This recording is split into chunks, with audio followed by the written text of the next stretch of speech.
good morning, everyone. Happy New Year. We're down here in the new year yet. I want to just take a moment to send out my personal condolences to former Congressman Mike Fitzpatrick. He was a friend of mine who I served alongside. He passed away early this week, leaving a lovely wife and family. I want to express my condolences to him. His service to America was noble. As a member of Congress, we worked together on pro-life issues during my time in Congress. I know lots of you have questions about the Middle East and Iraq. I'll certainly take some questions today. But first, too, I want to offer my condolences to the people of Australia for the tragic loss of life and property caused by the devastating wildfires across that region. America's thoughts and prayers are with the victims, their families, and the emergency service personnel putting themselves in harm's way. And the same goes, too, for the dozens of U.S. firefighting personnel who are standing side by side with our Australian friends, fighting the flames together. As I said when I was in Sydney just this past summer, we have a truly unbreakable alliance. They are great friends. We're happy to be able to help the Aussies in this time of need. Staying in Asia, we noted the appointment of Liu Huining as the new head of the Hong Kong Chinese Central Government Liaison Office. He's expressed hopes that Hong Kong will return to the, quote, right path, end of quote. The right path, as I've said before, is for the Chinese Communist Party to honor its commitments made to Hong Kong in the Sino-British Joint Declaration filed at the United Nations, a commitment that guarantees the territory's independent rule of law and freedoms that the Chinese living on the mainland unfortunately do not enjoy. The United States will continue to work with Hong Kong and the Chinese Communist Party officials to protect human rights and fundamental freedoms in Hong Kong and to promote Hong Kong's high degree of autonomy. In Afghanistan, there's an aspect of that conflict that deserves more attention, and that is the Islamic Republic of Iran's involvement there. Iran has refused to join the regional and international consensus for peace, and is, in fact, today, actively working to undermine the peace process by continuing its long global efforts to support militant groups there. Most people know about Iran's proxy networks in the Arab world, but the regime also has a relationship with the Taliban and related groups, such as the Haqqanis, the Tora Bora, and the Mullah Dadullah group. The Taliban's entanglement in Iran's dirty work will only harm the Afghanistan peace process. A couple items here in the hemisphere. In Venezuela, I want to thank and congratulate Juan Guaido on his re-election as the President of Venezuelan National Assembly, a legitimate re-election by a quorum of 100 deputies. The Maduro regime's campaign of arrests, intimidation, and bribery could not derail Venezuelan democracy, nor could its use of military forces to physically bar the National Assembly from accessing the Parliament building. I applaud how Venezuela's political parties came together to support Guaido's re-election. The United States will continue to support President Guaido and the Venezuelan people, and we will continue to rally all other freedom-loving nations across the globe to do that same thing. We support the Venezuelan people because we believe the Western Hemisphere should be a hemisphere with freedom everywhere. I also want to highlight the work of the OAS, which has been an instrumental tool in moving the region in that direction. It's an example of truly outstanding, effective multilateralism. Secretary General Luis Almagro is the leader we need for the OAS to continue proactively addressing the central challenges facing the region, promoting democracy, upholding human rights, advancing security, and fostering economic development throughout it. I have more to say about the OAS and the multilateral reform in the coming weeks. On the theme of basic freedoms, I want to commend members of Bahrain's Council of Representatives for their January 2nd statement, in which they expressed deep concern over the inhumane and painful conditions to which Uyghur Muslims in China are subjected. Bahrain is recognizing what I've been saying for months. The Chinese Communist Party is committing mass human rights violations and abuses against Uyghurs, ethnic Kazakhs, Kyrgyz, and other Muslims held in detention in Xinjiang. Happy with what Bahrain did, and we ask all countries, particularly those belonging to the Organization of Islamic Cooperation and the Arab League, to denounce the Chinese Communist Party's brutal treatment of Uyghurs, which is part of the party's broader war on faith. Moving to Europe.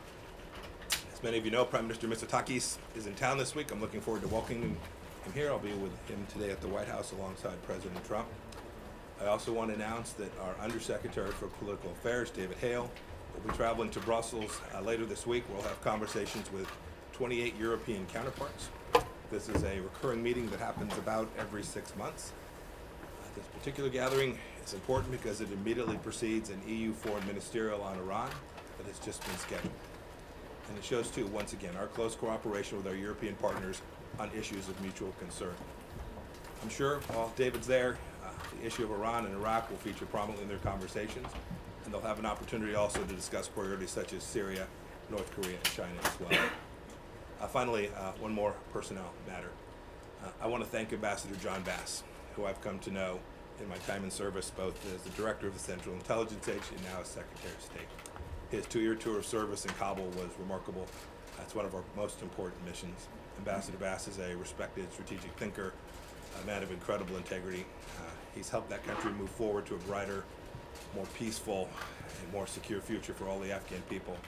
And I too want to welcome our new 11 ambassadors and 2 ambassadors at large who were confirmed since the end of November, including Ambassador Sullivan, who will be heading off to Russia before too long. Glad they're finally getting out to the field, and hope to have more follow them out there. With that, I'm happy to take a few questions.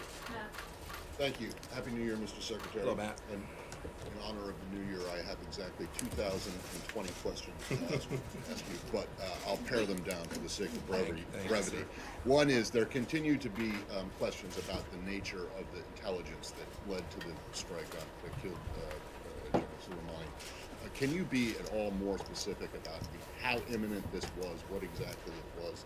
Secondly, why not allow Foreign Minister Zarif to come to the UN to speak at the Security Council? And then lastly, did the situation in Iran have anything contributed at all to your decision not to run for the Senate from Kansas? Thanks. Thank you. Last one's easy. I said the same thing yesterday that I said for months. No real news there. I said that I'm going to stay serving as Secretary of State so long as President Trump shall have me. No. You can accuse me of being inconsistent otherwise, but not on that one. Second, we don't comment on visa matters, those traveling here to the United States on visa, so I can't add much more to this issue of Foreign Minister Zarif's travel to the United States. I'll say only this. We will always comply with our obligations under the UN requirements and the headquarters agreement, and we will do so in this particular instance and more broadly every day. And finally, there's been much made about this question of intelligence and imminence. I answered it multiple times on Sunday. I'm happy to walk through it again. Anytime a president makes a decision of this magnitude, there are multiple pieces of information that come before us. We presented that to him in all its broad detail. We gave him all the best information that came not only from the intelligence community, but for those of us who have teams in the field. We evaluated the relevant risks and the opportunity that we thought might present itself at some point, and we could see clearly that not only had Soleimani done all of the things that we have recounted, right, hundreds of thousands, a massacre in Syria, enormous destruction of countries like Lebanon and Iraq, where they've denied them sovereignty, and the Iranians have really denied people in those two countries what it is they want, right, sovereignty, independence, and freedom. This is all Soleimani's handiwork. And then we'd watch as he was continuing the terror campaign in the region. We know what happened at the end of last year in December, ultimately leading to the death of an American. So if you're looking for imminence, you needn't look no further than the days that led up to the strike that was taken against Soleimani. And then you, in addition to that, have what we could clearly see were continuing efforts on behalf of this terrorist to build out a network of campaign activities that were going to lead potentially to the death of many more Americans. It's the right decision. We got it right. The Department of Defense did excellent work, and the President had a entirely legal, appropriate, and a basis, as well as a decision that fit perfectly within our strategy and how to counter the threat of malign activity from Iran more broadly. Carol? Yes, ma'am. 2 questions, if you don't mind. Iran's Foreign Affairs Minister Zarif granted an interview saying that Soleimani was on a diplomatic visit to Iraq, that the U.S. strike to take him out was state terrorism, that President Trump has prepared to commit war crimes, and that Iranians are enraged. That's the first question. I'd like your reaction to that. Second question. President Trump has indicated that Iran's cultural sites could be targeted. Is that true? Are they on the target list? And if so, do you consider that a war crime? So, let's see. So, Zarif's statement. His first statement that is Soleimani was traveling to Baghdad on a diplomatic mission. Anybody here believe that? Is there any history that would indicate that it was remotely possible that this kind gentleman, this diplomat of great order, Qasem Soleimani, had traveled to Baghdad for the idea of conducting a peace mission? I made you reporters laugh this morning. That's fantastic. We know that wasn't true. We not only know the history, we know in that moment that was not true. Zarif is a propagandist of the First Order, and most of what you suggested in his text message or email or message that you laid out there was indeed Iranian propaganda. It's not new. We've heard these same lies before. It's fundamentally false. He was not there on a diplomatic mission trying to resolve a problem. I know there's been some story that he was there representing a Saudi peace deal. I've spoken to my Saudi counterparts at great length. I'll leave to them what the contents of their messages may be, but I can assure you that they will share my view that he was not there representing some kind of agreement that was going to reduce risk or reduce the risk to the lives of Americans when he was on that trip. Your last piece was about cultural sites. I said on Sunday, I will reiterate it again. Every target that's being reviewed, every effort that's being made will always be conducted inside the international laws. I've seen it. I've worked on this project, and I'm very confident of it. Yes, sir. It's an election year, and we're now facing two nuclear-related races with Iran and North Korea. Are you optimistic about resolving either of those without them sort of blowing up, so to speak, at inopportune moments? And on the Iran front, Iran's breakout time when you came into office was considered to be about a year. Is it now longer or shorter? I'll leave it to the intelligence team to talk to you about the details of Iran's breakout time for the moment. But President Trump could not be more clear. On our watch, Iran will not get a nuclear weapon. And as we came into office, Iran was on a pathway that had been provided by the nuclear deal, which clearly gave them the opportunity to have those nuclear weapons. We won't let that happen. As for the first question, which was more broadly, what President Trump laid out in his national security strategy with respect to both North Korea and Iran is the plan that we have executed, the strategy that we have executed for this past 3 years. We have put Iran in a place that it has never been before, where they've had to make some very difficult choices about how to pay for and underwrite their proxy militias around the region, whether and how to build out their missile program. This is a flip from where we were 8 years before. It's not political. The previous administration made a different choice. They chose to underwrite and appease. We have chosen to confront and contain. Those are different strategies. We believe ours is successful, and we ultimately believe it will be successful making Iran behave like a normal nation. We'll deny them the capacity to build out their nuclear program and threaten not only Americans and our lives to keep Americans safe, which is our mission set, but also to create and enhance stability throughout the Middle East. We're confident that that's the case. North Korea, which you asked about, we still are hopeful that we will be able to head down a path. I was here with you all in December sometime when there was lots of talk about what might happen at the end of the year. We've not seen that yet. We still remain engaged and hopeful that we can have a conversation about how to get the denuclearization that Chairman Kim promised to President Trump back in 2008. Take one more? Thank you very much. Secretary, two quick things here on the Soleimani strike. Since the Trump administration withdrew the United States from the Iran nuclear deal, about 2 years ago or so, the Trump administration has said repeatedly that it is pursuing against Iran a maximum pressure campaign. First question, the Soleimani operation, was that part of the maximum pressure campaign? Do you have a second one? Yeah, we'll come back to it. If you just ask them both, then I'll tackle them both To your together. knowledge, was any legal counsel in the executive branch consulted for his or her input surrounding the legal aspects of the strike prior to its execution? I'll leave to others to comment on that, but I can say as a pattern and practice, I have never seen this administration engage in an activity of this nature without a thorough and complete legal review of what the bases would be if the president were to make a series of decisions. Often the lawyers review all of the options that are being presented. to the President of the United States in advance of them being presented, such that every option that is presented to him has been fully vetted through the legal process. I'm confident that that was the case here, although I don't have specific knowledge of that. I'm confident that that was the case. Second, you asked about the scope of the strategy and the maximum pressure campaign that we've had in place. It has a diplomatic component, it has had an economic component, and it has had a military component. And what you have seen over the course of these past May 2018, when we withdrew from the Iran nuclear deal, you've seen us execute that with enormous vigor and energy. You've seen it diplomatically.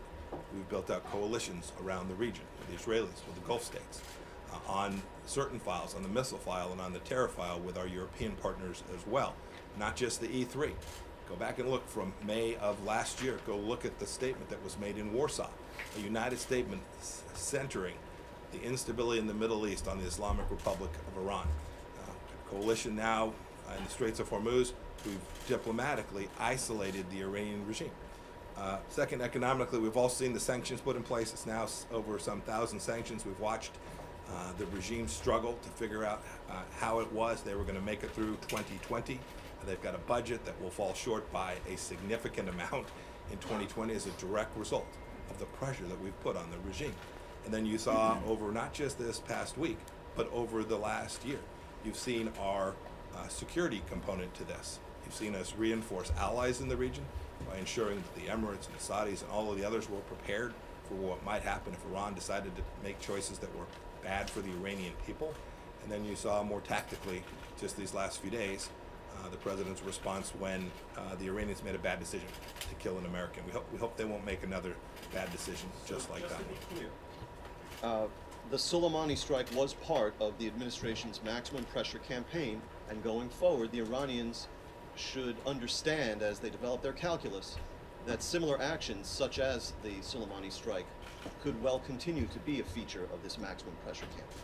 I think the president's been unambiguous in his both the remarks he made down in Florida as well as the tweets that he's put out about the seriousness with which we take this, the risk attendant that we are deeply aware of, and the preparations we've made to prevent those risks, as well as our determination that in the event the Iranians make another bad choice, that the president will respond in a way that he did last week, which was decisive, serious, and messaged Iran about the constraints that we are going to place on that regime so that it doesn't continue to put American lives at risk. At the end, our Iran policy is about protecting and defending the homeland and securing American lives. I know that the efforts that we have taken, not only last week with the strike against Soleimani, but the strategy that we've employed has saved American lives. I'm highly confident in that. Take one more. Take one more. Yeah. Andrea, yes ma'am. How are you? Thank you very much. A question about the issue of cultural sites, because the president said on Air Force One coming back, after you had been on the Sunday talk shows, that they're allowed to kill our people, they're allowed to torture and maim our people, they're allowed to use roadside bombs and blow up our people, and we're not allowed to touch their cultural sites. It doesn't work that way. Defense Secretary Esper has made it clear that he would not follow an order to hit a cultural site would be a war crime. I'm wondering whether you would also push back in your advice or in your role. You're not really wondering, Andrea. You're not really wondering. Yeah, I was unambiguous on Sunday. It is completely consistent with what the president has said. We will take every action we take will be consistent with the international rule of law, and the American people can rest assured that that's the case. Let me tell you who's done damage to the Persian culture. It's not the United States of America. It's the Ayatollah. If you want to look at who has denied religious freedom, if you want to know who has denied, the Persian culture is rich and steeped in history and intellect, and they've denied the capacity for that culture to continue. If you go back and look at the holidays around Cyrus and Nowruz, they've not permitted people to celebrate. They've not allowed people that they've killed, that Qasem Soleimani killed, they've not allowed them to go mourn their family members. The real risk to Persian culture does not come from the United States of America. That there is no mistake about that. Thank you, everybody. Have a good day. Secretary Pompeo, senior State Department official said that the U.S. killed Yamamoto, but we had a